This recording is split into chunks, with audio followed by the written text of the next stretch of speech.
Bienvenue dans ce nouveau numéro de la Web TV des Louves, votre émission du jeudi qui regroupe l'actualité du club et des Louves, ainsi que les résultats des matchs et leurs meilleurs moments. Au sommaire cette semaine, nous sommes allés réaliser un reportage à la grande surface Cora suite au renouvellement de leur partenariat avec le club. Manon Belay est également la joueuse mise en avant cette semaine à l'occasion de la rencontre qui les opposera à Mougins. Au chapitre de l'actualité, nous reviendrons sur l'assemblée générale du club qui s'est déroulée samedi dernier.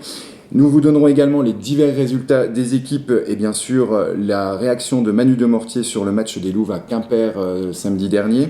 Et nous terminerons comme toutes les semaines avec le programme des rencontres et les matchs à venir. Mais sans plus attendre, voici notre premier sujet. Comme nous vous l'avions annoncé la semaine dernière, le partenariat entre le club et le centre commercial Cora a été renouvelé cette saison. Nous avons été accueillis par messieurs Chapeau et Auriel, respectivement directeurs du magasin et directeurs de la communication, qui ont bien voulu répondre à nos questions.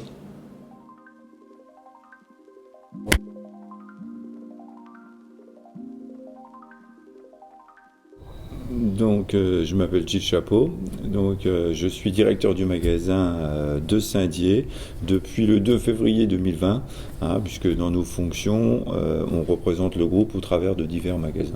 Voilà. Donc ici, Cora est basée sur la commune de Sainte-Marguerite, donc juste à côté de Saint-Dié. On a une proximité forte également avec la ville de Saint-Dié, donc je dirais qu'on rayonne à la fois bien sûr sur la ville qui nous accueille en premier, qui est la ville de Sainte-Marguerite, mais aussi sur son agglomération et dont la grande ville de Saint-Dié. Cora Saint-Dié a été créé en 1973 sur une surface de 4000 m². Donc au fur et à mesure du temps et de la montée en puissance de la grande distribution, il est passé à 5900 m², puis à la taille actuelle de 7200 m². Donc aujourd'hui on a une activité bien sûr alimentaire, avec du non alimentaire mais qui reste très basique, puisque au cours des années on a perdu notre vocation non alimentaire avec le développement des concurrents. Ces derniers temps on a développé aussi une activité drive importante, qui représente aujourd'hui 11% de notre chiffre d'affaires cette année, c'est quand même quelque chose d'assez étonnant en 2 ans, comment le poids du drive s'est accéléré fortement. À côté de ça, par contre, on a un rôle, je dirais, d'acteur local, aussi bien économique, mais aussi tourné vers le social et le sociétal. Et c'est pour ça qu'on peut avoir des relations fortes, comme par exemple le partenariat avec les Louves. J'ai pas de rôle particulier au niveau de Cora même, mais il faut peut-être repréciser un petit peu la fonction de directeur. C'est à la fois bien évidemment faire fonctionner un hypermarché, diriger une équipe de cadres et une équipe de salariés qui vont être au service du client au quotidien et essayer de leur offrir le meilleur parcours client. On tient à être aujourd'hui intervenant dans la vie et tout le tissu associatif, sportif, culturel. Bien sûr, ça peut aussi aider les producteurs locaux. On participe à des instituts de formation. On a des contrats de professionnalisation pour aider les jeunes à rentrer. Donc, on n'est pas qu'un hypermarché. On est bien intégré dans le tissu local et on essaye de développer énormément de choses autour de nous ou de favoriser le développement d'énormément de choses. Je suis assez sportif et je suis tous les sports. La petite anecdote, c'est que quand j'étais étudiant, ça fait bien longtemps maintenant, dans le groupe d'une dizaine de personnes auquel on était, il y avait un représentant, un de nos potes qui était au club de basket de Reims, puisque ça se passait à Reims, en première division. Il y en avait un dans le hockey et il y avait une joueuse féminine qui était dans l'équipe de volley. Donc on allait régulièrement les suivre et les supporter dans les matchs. Donc j'ai été amené, dès que j'étais étudiant, à suivre des équipes féminines de volley. Donc ça fait une petite boucle qui est en train de se refermer. Donc c'était assez, je dirais, cocasse. Et puis en même temps, émotionnellement, ça me plaisait de pouvoir revoir du volley féminin et d'aider du volley féminin. On est partenaire du volley depuis 2018. c'est mon prédécesseur, Philippe Decker, qui a noué cette relation et ce partenariat avec le volley. Donc moi, quand j'arrive sur le site du magasin, bien évidemment, j'arrive pas sur une feuille blanche, il y a un historique, il y a des partenariats qui sont noués. Donc j'ai rencontré, présenté et amené par Philippe Decker et Christophe Auriel, et puis on a décidé de maintenir, je dirais, ce partenariat. Avec Christophe, le manager communication, on discute de quelle entreprise on va aider, parce que malheureusement on n'a pas un budget extensible et on ne peut pas aider toutes les personnes ou toutes les associations qu'on le voudrait. Donc on fait des choix pour répartir notre budget, et c'est dans les prérogatives du directeur magasin de faire ses choix et d'accorder un montant de budget aux différentes activités auxquelles on participe. Je dirais que le directeur qui arrive, il a une équipe d'encadrement qui souvent est fixe et travaille. Et donc, ils m'ont convaincu et ils étaient qu'il fallait absolument continuer avec les Louves. Donc, il n'y a pas que le directeur qui a tranché pour dire on va avec les Louves. Je dirais que c'est l'ensemble de l'équipe de Cora Sainte-Marguerite qui a dit on veut continuer à soutenir les Louves. Notre rôle, bien sûr, c'est de les aider financièrement, avant tout. Donc on participe pour un bout, je dirais, à ce budget, et puis on a noué de bonnes relations, et puis il faut remercier le club de volley et l'encadrement du volley qui nous renvoie la balle aussi pour ces manifestations quand il accueille et qui fait quelques soirées ou présentations après les matchs. On a un partenariat lié avec le traiteur de Cora, donc où ils viennent nous prendre de la marchandise. Donc je dirais que on fonctionne bien ensemble.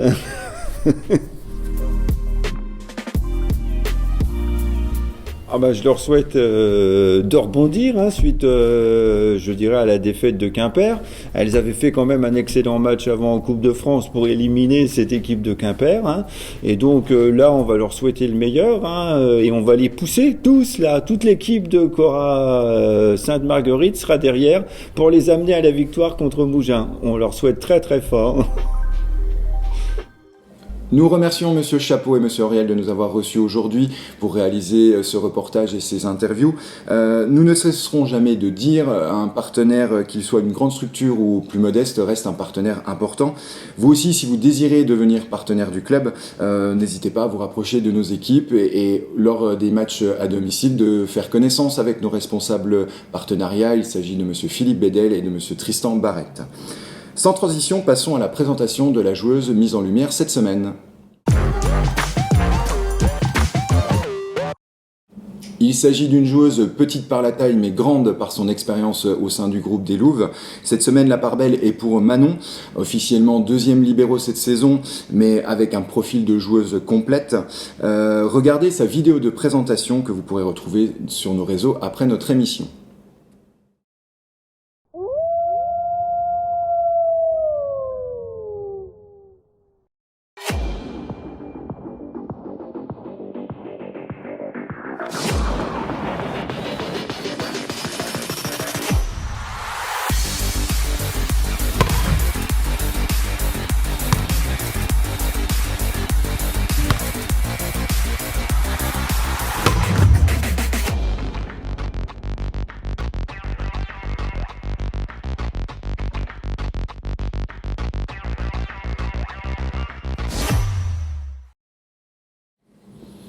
Vous avez pu découvrir dans cette rapide présentation la régularité de métronome sur le bagage technique de Manon.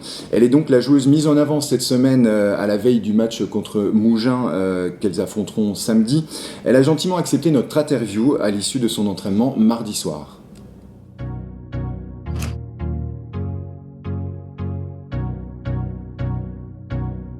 Alors, je m'appelle Manon Bollet, j'ai 23 ans, je fais, on va dire, environ 1m65, peut-être un peu moins.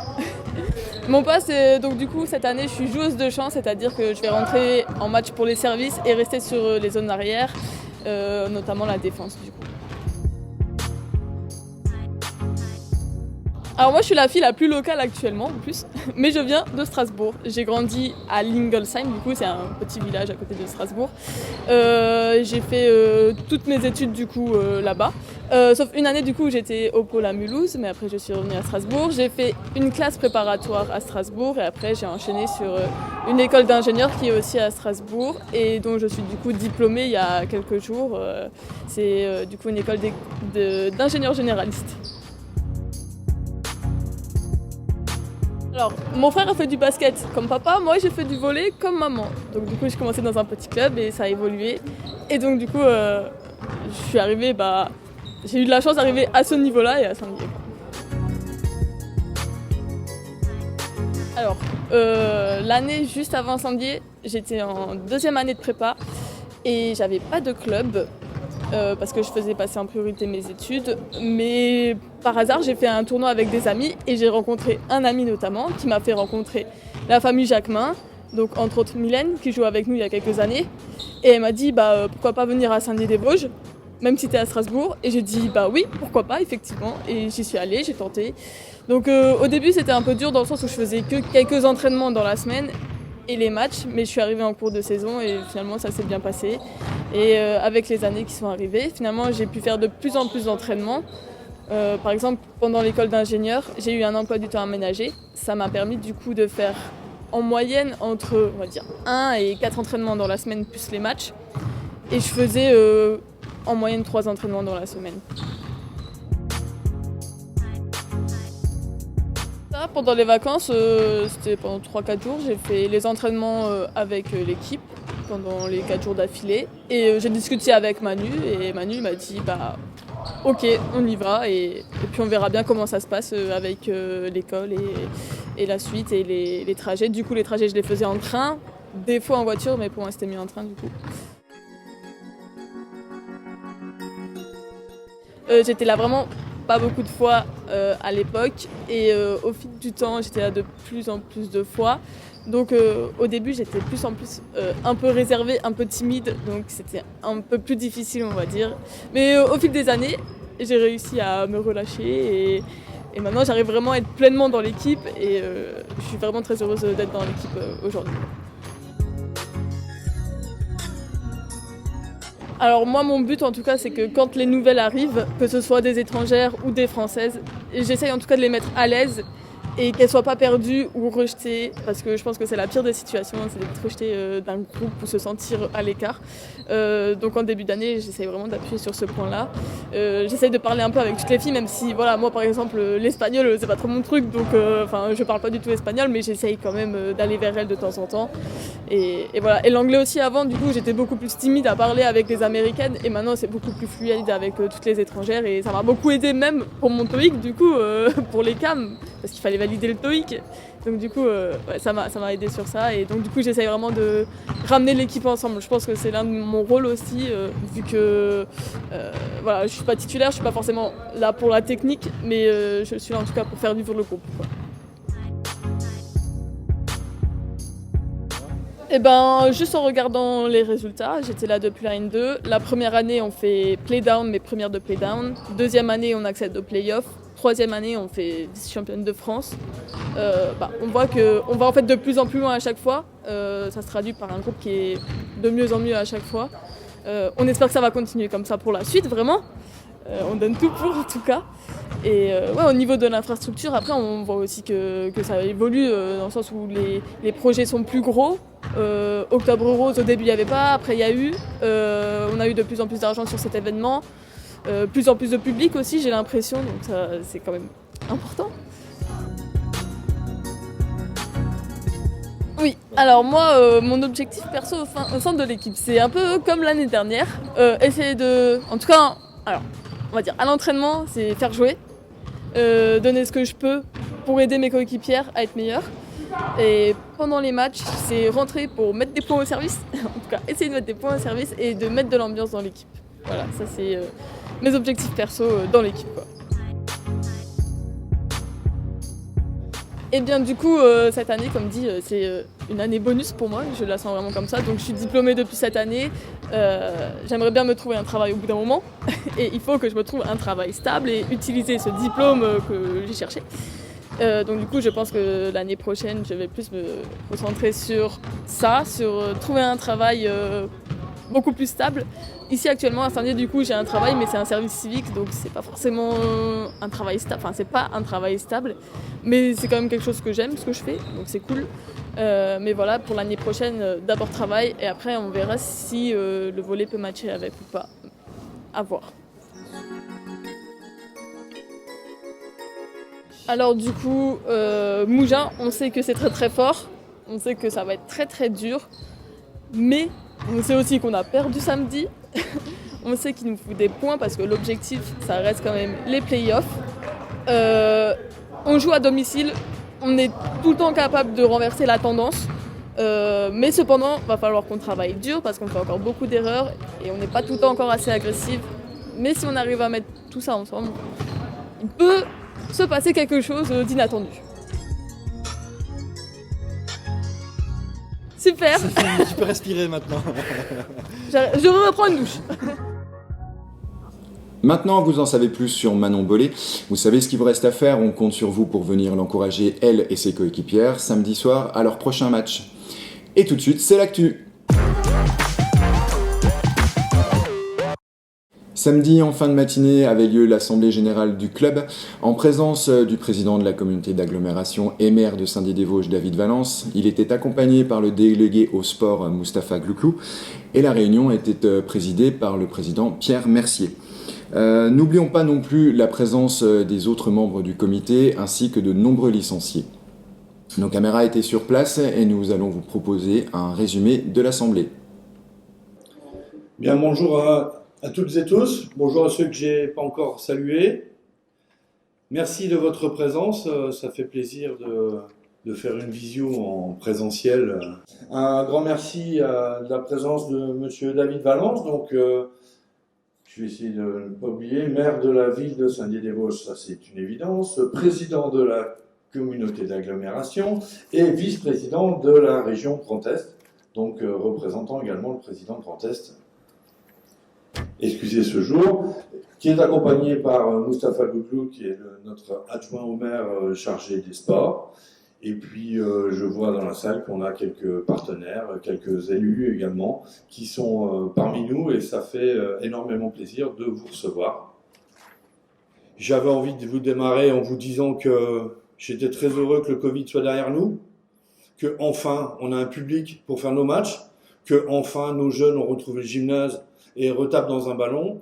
J'avais envie de vous dire tout ça, mais ce qui se passe depuis quelques jours et les informations qu'on entend me font dire que j'espère que la page est tournée. J'espère que c'est derrière nous.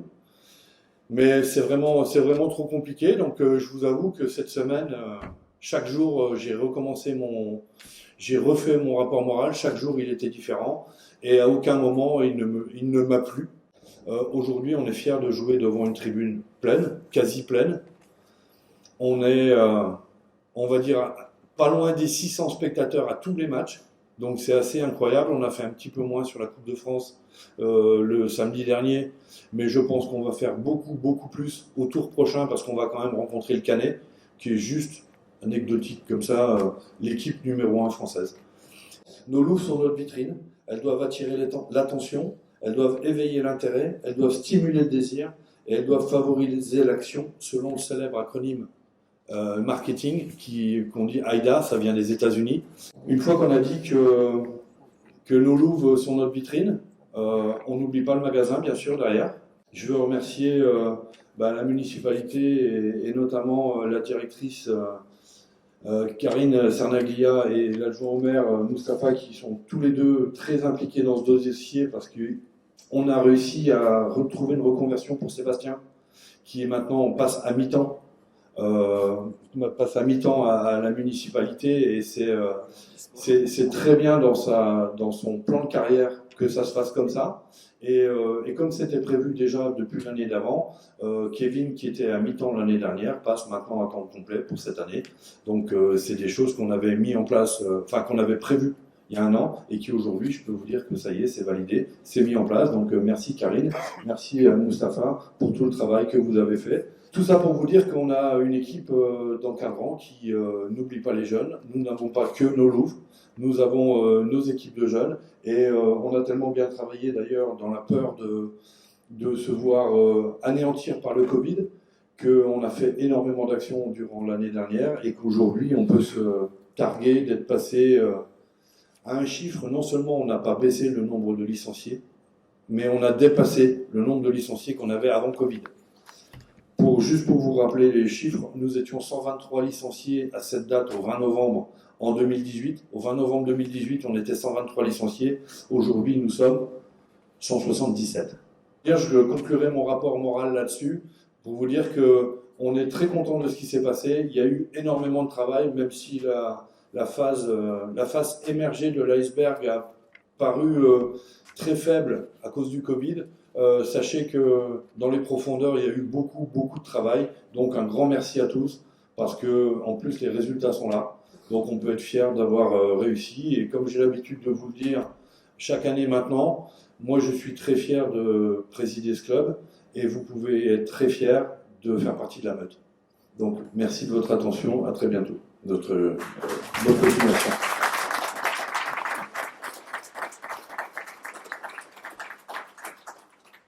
Je donne la parole à David Valence pour qu'il nous fasse un petit point de ses pensées, on va dire. Bien, bonjour à tous. Quelques mots d'abord pour faire un petit peu le bilan de la période que nous avons traversée et dans laquelle nous sommes d'ailleurs toujours engagés. Bilan qui, dans beaucoup d'associations, a été humainement, affectivement douloureux. Il y a parfois des ambiances qui sont un peu lourdes au moment de commencer, et du reste, il y avait de l'émotion dans ta voix, Pierre, quand tu as ouvert cette assemblée générale. Donc c'était une période difficile, et je dois dire que je suis particulièrement impressionné à l'issue de cette période que le bilan humain que vous dressez, ce soit celui d'une augmentation du nombre de licenciés. Je crois que on verra sans doute pas beaucoup d'exemples de ce type cette saison, au moment des assemblées générales qui se succèdent et se succéderont. C'est donc le signe qu'il y a du côté de la prospection, du côté des activités qui sont proposées, du côté de l'état d'esprit du club et du côté de la communication sur l'équipe phare, il y a quelque chose qui va bien ensemble. C'est extrêmement encourageant. Donc un grand bravo aux bénévoles du club et en particulier à ceux qui s'occupent de cette prospection. Moi, je souhaite vraiment que nos objectifs sont partagés avec le club, que ce club puisse continuer à bien fédérer, j'insiste, que l'équipe phare, ça soit l'occasion de développer tout le club. Et puis, deuxième élément, cette dimension de fédérer sur le plan du territoire. Le seul vœu que je forme, c'est que les Louves soient finalement un des signaux qui montre que notre territoire est profondément en train de changer, et de changer en bien.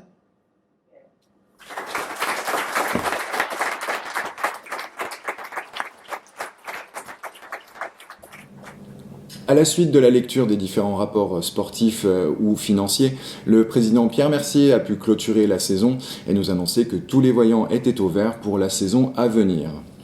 Autre point de l'actualité, ce lundi matin avait lieu à la salle d'honneur de la mairie de Saint-Dié-des-Vosges la remise du chèque aux représentants de l'association de Ligue contre le cancer. Le montant global du chèque est d'un peu plus de 14 600 €.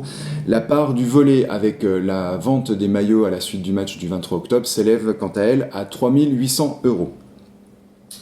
Le point sur l'actualité est désormais fini. Voici les résultats des derniers matchs des équipes du club après cette coupure. Et maintenant, le résultat des équipes de jeunes. Les M13 filles, équipe 1 et équipe 2, étaient opposées pour ce premier match. C'est l'équipe 1 qui prend le dessus sur l'équipe 2 sur le score de 2-7 à 0. L'équipe 1, par la suite, remporte son deuxième match face à Vendœuvre sur le score de 2-7 à 0. Tandis que l'équipe 2 remporte leur deuxième match face à Metz sur le score de 2-7 à 0. Les M13 garçons remportent leur premier match par forfait face au SAS Épinal et perdent malheureusement leur deuxième rencontre face à Jarny sur le score de 2-7 à 0. Fortune diverse pour les M18 filles qui perdent sur le plus petit écart face à Gérardmer 2-7-1 et 15-13 au tie-break, mais elles se reprennent pour leur deuxième match face à Molsheim avec la rencontre qu'elles remportent sur le score de 2-7-1. Les M18 garçons, quant à eux, s'inclinent une première fois face à Gérardmer sur le score de 2-7-1 et malheureusement une deuxième fois sur le score de 2-7-0 face à Remiremont. Samedi soir avait lieu au COSEC à 18h. Levé de rideau avec le match de l'équipe B filles face à Vandœuvre-C. Vandœuvre-C a imposé son rythme et a remporté le match face au Louve B sur le score de 3-7-0. Et à 20h30 avait lieu également au COSEC Michel Plinguet la rencontre de la régionale masculine opposant Saint-Dié à Moudolsheim. Après un premier set pratiquement parfait, les protégés de Denis Merchès se sont inclinés sur les 3 suivants et donc Moudolsheim remporte ce match sur le score de 3-7-1 et l'équipe de régionale masculine perd sa première place au podium à la faveur de Remiremont. Malheureusement pour les Louves, leur série de 5 victoires consécutives, toutes compétitions confondues, s'est arrêtée samedi dernier à Quimper avec la défaite sur le score de 3-7-0. Si vous n'avez pas pu voir le match, le score est assez sévère car le contenu de jeu n'est pas si catastrophique. Les 2 premiers sets ont été remportés par Quimper sur le score de 25-23. Il y a vraiment eu un trou d'air lors de cette troisième manche, qu'elles perdent sur le score de 25-16. Emmanuel Dumortier, le coach, nous donne ses impressions sur cette rencontre. Quelle est ton appréciation du match contre Quimper ? Un match où on a raté le coche, pardon.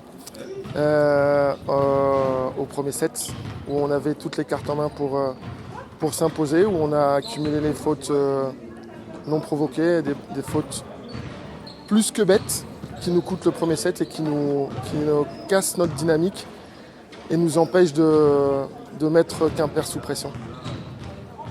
Pourtant, le deuxième set, c'était équivalent au premier. Alors, le premier set, on est toujours devant, jusque 23, et au deuxième set, on est toujours derrière. Et on revient un peu en fin de set, mais il nous manque un peu de lucidité et de nouveau des fautes directes qui nous coûtent le deuxième set et qui continuent à permettre de Quimper de rester serein et de remporter le set sans avoir vraiment très très bien joué. Et ça, c'est ce qui a été embêtant. Après, au troisième set, Quimper est dans la bonne dynamique, Quimper joue bien et nous bat logiquement et sans souci. Nouveau match contre Mougins samedi. Quelles sont tes attentes par rapport à ce match ? De jouer mieux qu'à Quimper, parce que c'est une évidence que si on reproduit la même prestation que face à Quimper, le score sera identique.